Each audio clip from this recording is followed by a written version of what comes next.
Hey there guys and gals, welcome back to BackPocketGameReviews, and today we're going to do the unthinkable here on my channel. We are going to, well, review a game.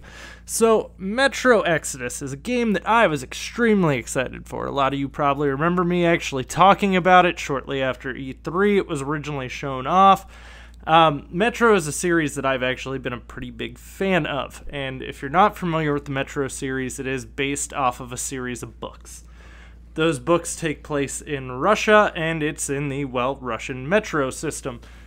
These games are very story-driven, which, honestly, these days, for a shooter to just be very campaign-driven with no form of multiplayer is kind of unique, and well, the Metro series doesn't really ever disappoint on that. At least not in my opinion. I have loved Metro 2033, Last Light, and well, obviously now I'm going to tell you how I felt about Exodus. So, well, we're going to start with the graphics. Graphically, I feel Metro Exodus is honestly probably one of the prettiest games I've seen in a while, despite it being all very drab colors that aren't really going to impress you. For the most part, it's going to be desert and barren landscapes, things that it takes place in a nuclear apocalypse. The overall character design is very well done. It's not going to be the most stunning character design, but the look and appeal of the characters is very well done overall. Then the vehicles are going to feel very much so like they fit into the world. I mean, the entire way that this looks and appeals to you graphically is going to make it feel like the setting that it is supposed to be. It's going to feel like a nuclear torn apart Russia, and they do a very good job of animating that and bringing it to life. I would probably say that it is one of the most stunning games I've seen this generation, and that's just with me playing it on a PS4 Pro. I'm sure with a PC on Ultra or any of the higher settings, it probably looks ungodly. The weapons all look very much so like they're part of that time period, that world, again, not time period, but that world. If you've never played a Metro game, most of your weapons feel very makeshift or something like it was created pre their little war, and then it was kind of retrofitted after the war with some technology. And when I reference the war, I mean, well, the World War III, where bombs got dropped, and now they're hiding in bomb shelters and metro tunnels. So, audio of the game, again, is another big point of this game. It does a really good job of capturing the sounds and the ambience of the world around you. Some of the creatures are going to make noises that are going to probably kind of startle you from time to time. Again, Metro's not like a straight-up horror game, so don't go into this thinking like it's going to be a full-out horror experience.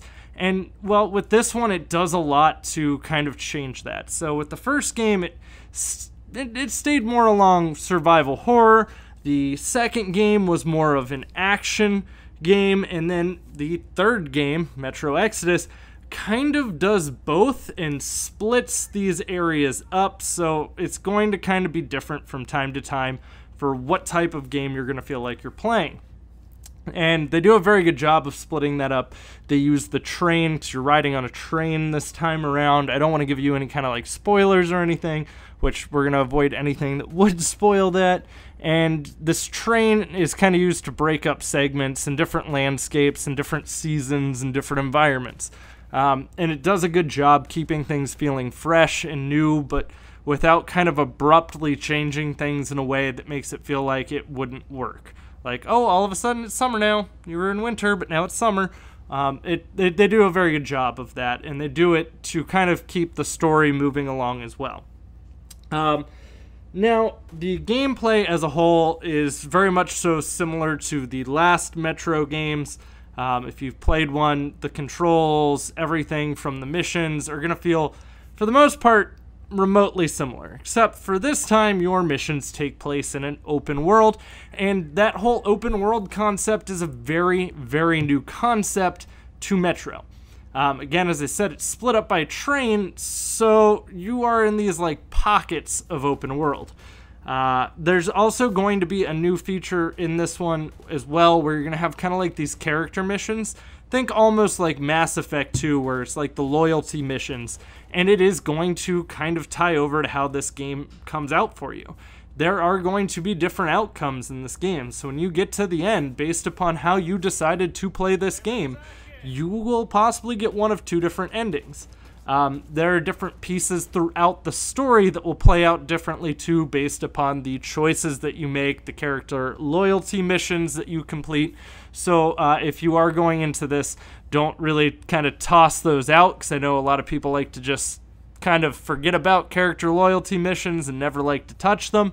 This would not be one of those games where I would recommend doing that. I would honestly, if you're someone who is going to be very invested in the story, I would probably take your time on that and, well, play through in a nicer manner rather than going very renegade. And some of these choices to you aren't going to seem renegade. They are going to kind of blur that line. Then, again, everything in this game is going to feel like it belongs in this time period and or this setting. You're going to have a lot of these creatures, too, to where you might not want to go do this loyalty mission because you don't want to deal with what's on the other side over there. Or maybe you didn't notice this loyalty mission until you made it all the way back, but I assure you, they are not pointless. They do affect the way this game ends. Now, I would probably say the biggest part for this game, too, since we've talked about the graphics, the audio, and a little bit of the gameplay, the story for this game is obviously what really makes this. As I said, this is one of the few first-person shooters that is just story-driven. Like, it's not a looter shooter. It doesn't have any form of multiplayer. You are playing this shooter game for the story. And I would easily tell you I feel that it very much so delivers an amazing story, probably one of the best stories, if not the best story that this franchise has specifically told. And I mean, that's saying a lot, because there's a lot of people who would tell you how much they loved 2033 and they loved Last Light. And this really does do a very good job of taking a lot of the same aspects of those two games and blending it into one and being able to change the paces. I mean, this game wanted to get hate on PC. If you look at it, they did the exclusive to the Epic Game Store, and everyone was like, oh, it's going to get review bombed on Steam. It actually has a positive Steam review. This game is one of those games that it was so good, it actually made itself hard to review bomb. And I mean, it is just a great story. It is from beginning of your journey all the way to the end of your journey. It doesn't really stumble to keep you interested in what's going on. It doesn't stumble to keep things fresh and different.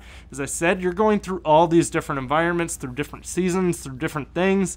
And the actual enemies you're going to face and see in these different settings is going to be different. So it's going to constantly feel like new things going on around you, and it's going to constantly feel like you're going to want to see what's going to play out in this story, with new characters being in and out of the story. And I say in and out loosely. You'll see, because it could be different for you, it could not.